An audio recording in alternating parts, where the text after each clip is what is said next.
Hello everybody, Movie Fan Z here. So my other movie that I'm going to talk about today is 2020's Enola Holmes, which is available on Netflix. So let's first get into the plot. So this movie is about Enola Holmes, who's played by Millie Bobby Brown from Stranger Things fame.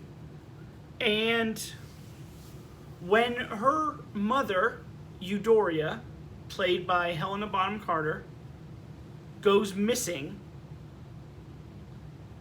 Enola becomes a super sleuth who has to unravel clues to try to find her, while also battling a conspiracy that revolves around a young lord.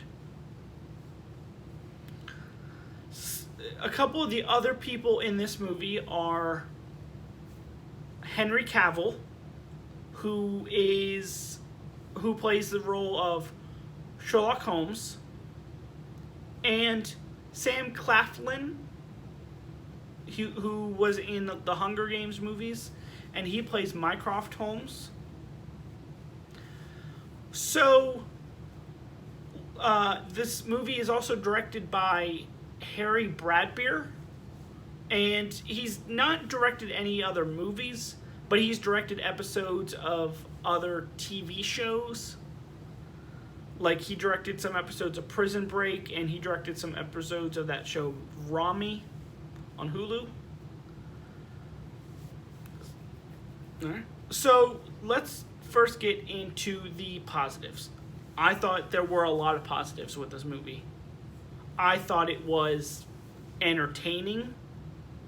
I thought the main story was really good, and I liked how they used, because it's a Holmes type movie, you got to see her working out through different clues.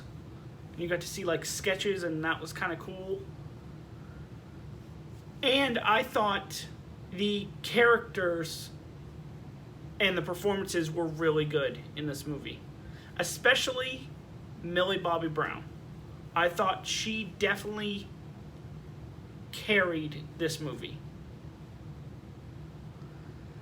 Now, as far as the negatives, there's not a lot of negatives. My main negative is that the secondary story with the Lord, it kind of, not in a bad way, but it kind of took away from the main story. It seemed like at times they focused more on that story than the main story. But again, it wasn't a bad story, it seemed like it was too long of a story. Now, before I give my review, I will say that I think it would be a good idea if Netflix were to do a sequel, because it seems like at the end of the movie, you're trying to build more into that world, and I thought it could definitely use another movie. So overall, I'm going to give this movie a 4 out of 5. Well, that is my review for 2020's Netflix movie Enola Holmes. Come back next time for another review. This is Movie Fan Z signing off. Have a good night.